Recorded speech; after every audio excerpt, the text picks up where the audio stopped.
Ladies and gentlemen, please welcome director Simon Curtis.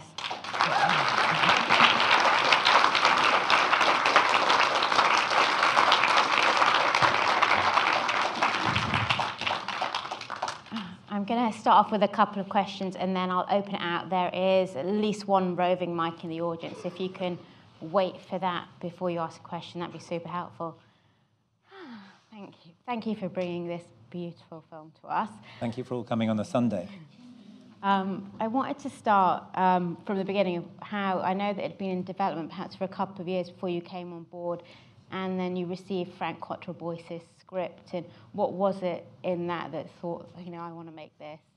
Well, you start off thinking it's going to be a film about Winnie the Pooh, but it seems to be about so many other things as well, particularly the idea of family and being a parent and being a child is a theme that means a lot to me. But it seemed also to be about creation, and also, much more than I expected, a film about the long-term legacy of war. And it's not just on the men and women who fight in the war, but the impact on their children. So Christopher Robin was a victim of World War I, you could say, even though he hadn't been born when it ended. You touch on, obviously, a lot of it is, I suppose it was undefined at the time, but the notion of post-traumatic stress and from soldiers and war, and you touch on that obviously throughout the film. And how did you develop that with Donal in terms of kind of that, relationship with kind of a history that we don't see, or we just get scattered moments through? Well, we were very lucky with a woman called Emily Mayhew, who was an expert in PTSD, who was an advisor, and she was really interesting in her reading of the script, and she said, that moment he talks about the knife and fork and people dropping through the ceiling, that's a moment he's pushing through his PTSD and getting in touch with his creativity again, and things like that, which is really helpful insights, and obviously a whole generation had been impacted, but I hadn't realised to the extent to which not only was Milne suffering from it when he wrote the Winnie the Pooh stories, but also that the Winnie the Pooh stories became so famous so quickly because they were a way for readers to reconnect with the innocent times before the trauma of World War I. If we just jump back then a little bit, just the casting, which obviously is so integral, especially the father-son relationship. With Donal Gleeson in mind, how did he come on board and what was it particularly about him? I just wanted someone who could connect with the complexity of the man. And, he's obviously a brilliantly versatile actor, Donal, but also very brilliant, very intelligent man too. And he, unfortunately, he liked the script and came on board. There's a restraint that he has to show in terms of, I don't know if we've seen him show in other films in kind of a reserved nature and, a depth, obviously, again, with the PTSD. How did you talk to him about that to develop that? It was very difficult because if you know him, he's a very gregarious guy and he had to sort of button himself up. And sometimes he'd say to Will, who played Christopher Robin, I'm going to be really mean today, and prepare him for it being very distant. But by the end of the shoot, they were able to switch on and off that.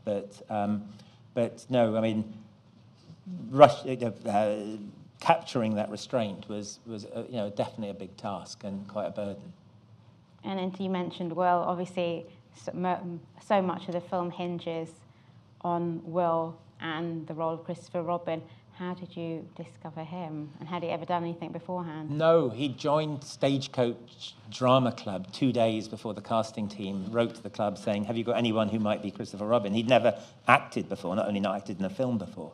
And you just go on a journey when you're casting and basically you just hope for the best. And there's always, the studio always very keen on, they're not going to green light the film till you've got that movie star or that actor, but they just assume you're going to find a 9-year-old kid. And I wasn't so sure, but we saw literally hundreds of kids and our top 3, we did a day's work with Donal and the DP at the house, the location. So at the end of that day, it was quite clear that he was the boy to go with.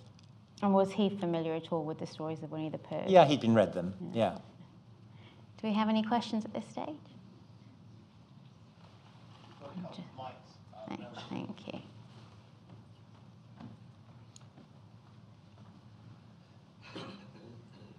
I thought the little boy was brilliant. Sorry, I missed his name, but I was just curious how it was directing him and how it was that you achieved such natural and quite charming results. I'd like to say it was brilliant, but in fact, he just was wonderful, you know. And I really felt a lot of the time my job was to get out of his way. And you know, as you know, at the end of a take, everyone descends on the actors, and I would hate it when someone would say to him, "Oh, I love the way you said such and such a line," or "that made me cry," because I would make him self-conscious for the next take. So obviously we talked a lot in rehearsals. When I say rehearsals, just a few days, but most of the thing I was trying to say to him, don't worry, you don't have to play the whole part every day, you know, because he didn't even know that filming was 3 or 4 minutes a day. But I have to say he just was a gift to us all. He was really natural. And I was always struck, like, when there'd be a scene where he had to play with the toys. There was no sense of him being an actor pretending to play with the toys. He just was playing with those toys. And it was one of the greatest experiences of my career to watch him play that part, because he found it. I can't explain it any better than that. And you know, there was a team around him and around us, but I just think it was just the right boy at the right time. I wanted to touch again also on Margot Robbie's character. Obviously, it's quite polarised, but I anticipate parents at the time perhaps had to be that way anyway, but she brings a nuance to it where you kind of see her vulnerability at points.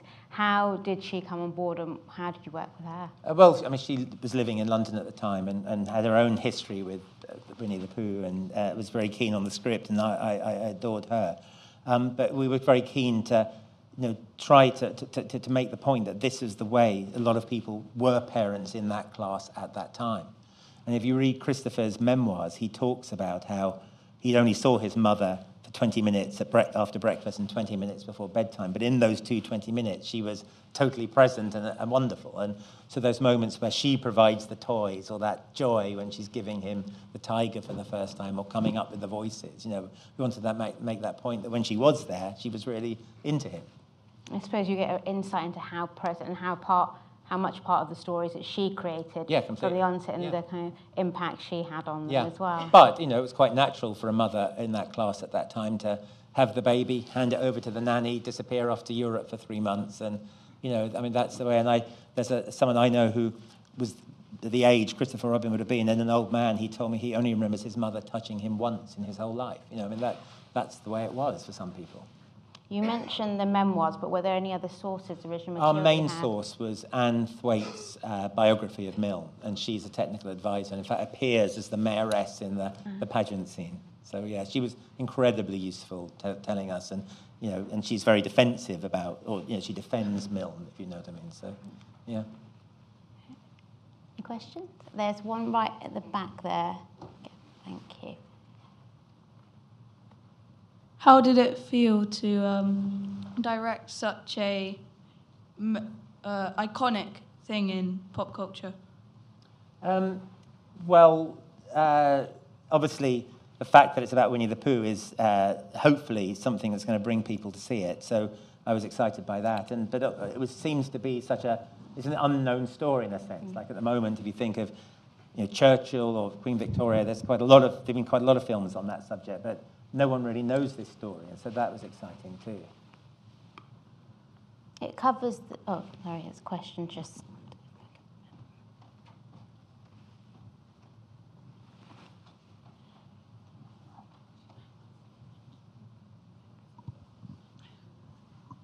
Hi, wonderful movie to begin with. Thank you. I wonder if, I can't help notice that there's got some parallel with current affairs, you know, the doom and gloom of possible wars and its impact. Did it at all, as our current story happened, which, you know, changes every week, does that change your reading of the original material, or did that affect the way you approach the material?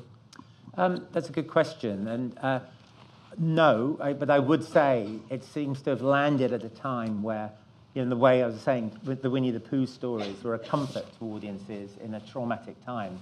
You sort of feel, when he says England is wounded, that resonates now in a way even more than when we shot it. So I wouldn't say it was a happy accident, but you know what I mean? That the film has a resonance that, and also, you know, I think, you know, looking at something like Dunkirk and that wonderful film by Nolan, the effect of war on those men and women. But actually, in its quiet way, this film says the same thing, that the impact of war carries on long after the war has ended.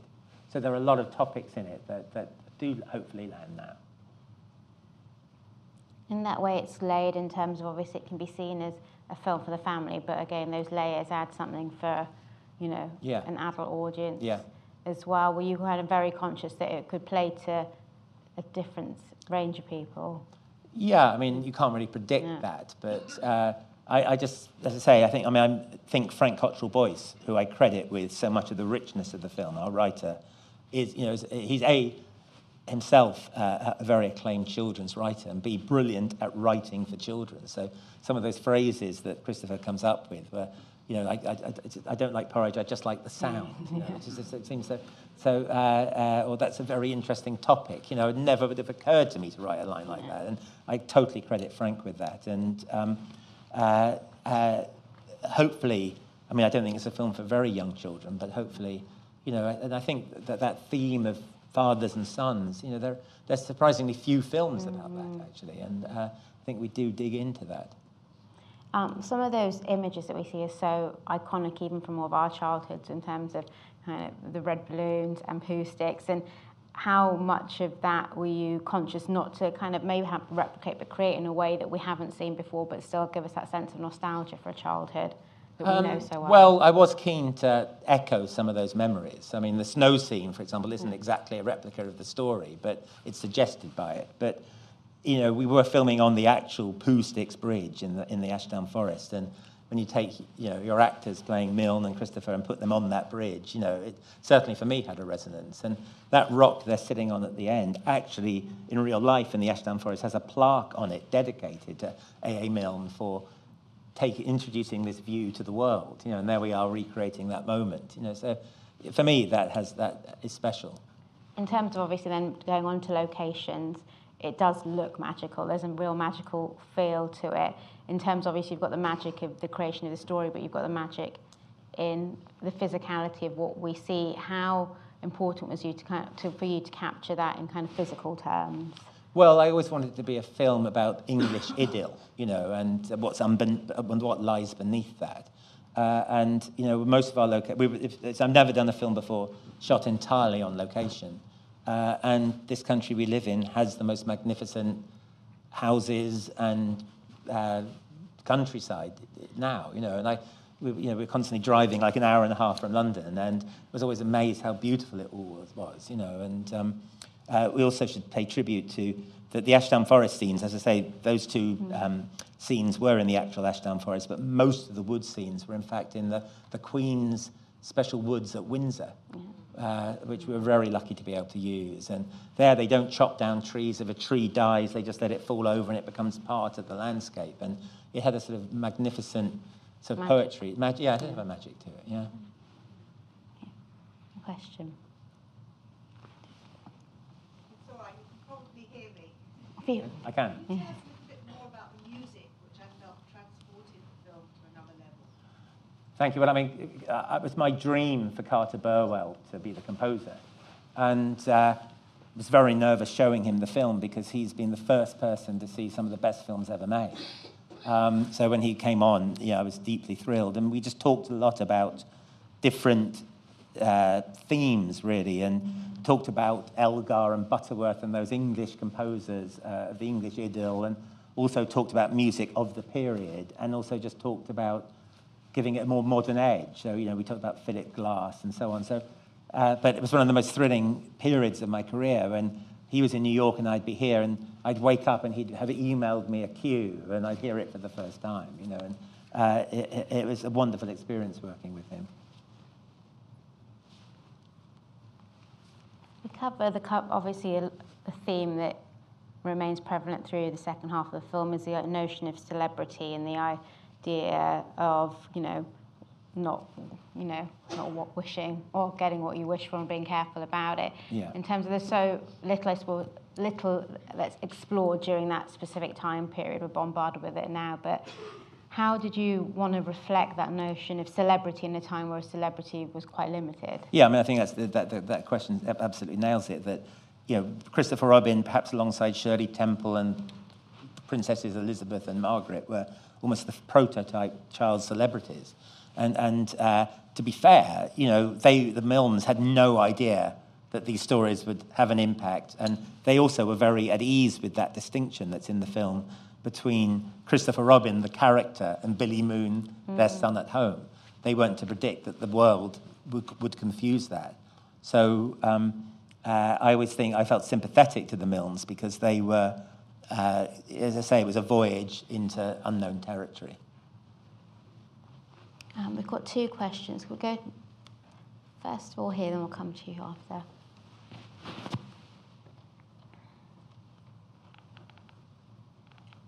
Simon, I was just curious to know whether it was you or Frank Cottrell Boyce or Carter Burwell who embellished the musical landscape by adding Al Bowley to it and playing a that was me Al because Bowley. I A, know you used it in Pennies from Heaven, and B, I used it in 20,000 Streets Under the Sky, I did, and I've just loved him and felt that was just a way of sort of celebrating. That particular song hasn't been used, to my knowledge, anywhere filmically before. Well, I've used it when I did the Patrick Hamilton 20,000 Streets Under the Sky, and I love his voice. In fact, he died very near here in the Blitz, Al Bowley. And I first heard his work in Pennies from Heaven. But that I say that's me.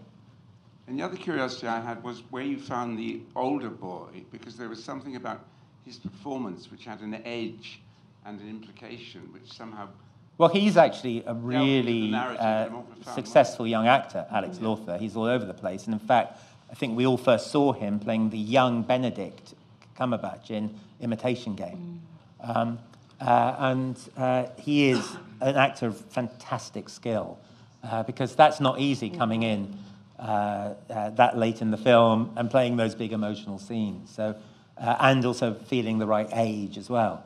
So, but I have a lot of respect for him. He's he already is going all the way, I think, Alex.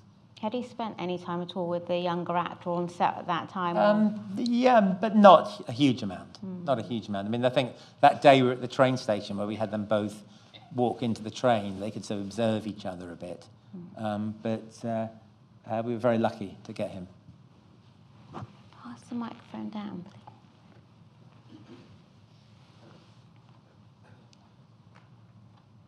I was a little curious about the Milne's wife.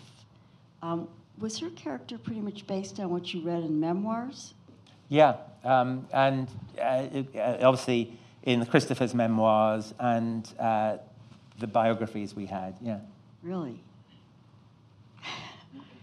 She. If you were going to write a more fictional story of someone who's going to play the character who you can really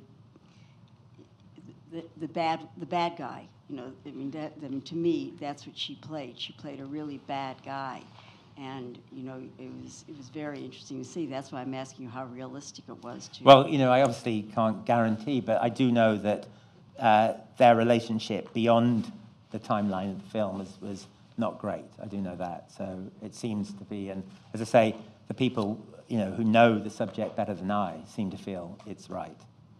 Thank you. And also, sorry, the other thing that that quote we put at the end is in the memoir that knew, as for many of that generation, their first loves were their nannies before they were turfed off to be bullied at boarding school. And he did say, New was always a part of me. I mean, I think I'm convinced that's accurate. We haven't spoken about New and Kelly MacDonald and her incredible performance here. Was she a first choice, and how did she? Yes, she was. I mean, I've always adored her, and she did the play with my wife about 10 years ago, and I've always wanted to work with her. And she was the first choice, and it's a wonderful part, and she totally gets it. And how much time did she have with Alex to kind of bond and to build? With Bill? Oh, sorry. Well, Just a few days. I mean, they always say when you do a film, you'll have 3 weeks rehearsal and you end up with 3 hours. But his prime relationship on set was with Donal, and that scene, the sort of halcyon summer they're playing together, is a mixture of things we scheduled and scripted, and things that we sort of improvised on the day. Or that looks nice, let's go over there. Or they were playing, and one of the crew found a frog in the field and just handed it to them, and they went with that, yeah. In terms, obviously, the notoriety that he had as a child, how has that impacted Will at all? Is that obviously the film doesn't come out until next week? But well, he only missed half a term. Okay. So I was quite pleased about that. And they hadn't really seen him because we filmed it this time last year till this week when we were doing press, and he was in his element, all I can say. But I don't know what lies ahead. Whether he'll go on acting or not. And but he's from a very, very solid and lovely family, so I feel he's in good hands. We've got time for a couple more. There's one question right at the back there, and I think I can take one more after that if anyone's got one.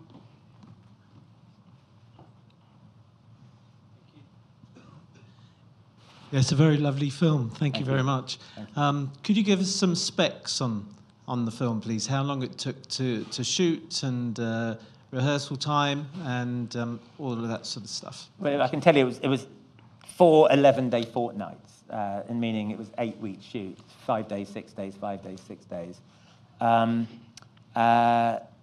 And rehearsal, just a couple of days, really. I mean, we were supposed to have more, but the actors' schedules and everything, it all never quite works out. And then we finished shooting beginning of November and did post till about June this year.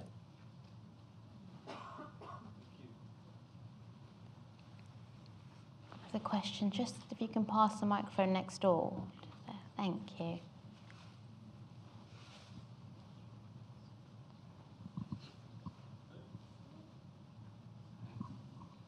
For you? I was wanting to ask about when the snow was rising, because it was like sort of floating from its space where it was when it fell. Was it floating, or was the wind lifting it? So I can't hear. I can't. So just say it a bit louder. So it's about when the snow was rising. Yes. It's like, was the wind lifting it, or? Yeah, well, that's a very, very good question. In fact, the truth is the snow is a mixture of artificial snow we had on the day and special effects snow. So the snow rising is done in a computer after we finish filming. But I don't want to spoil the magic.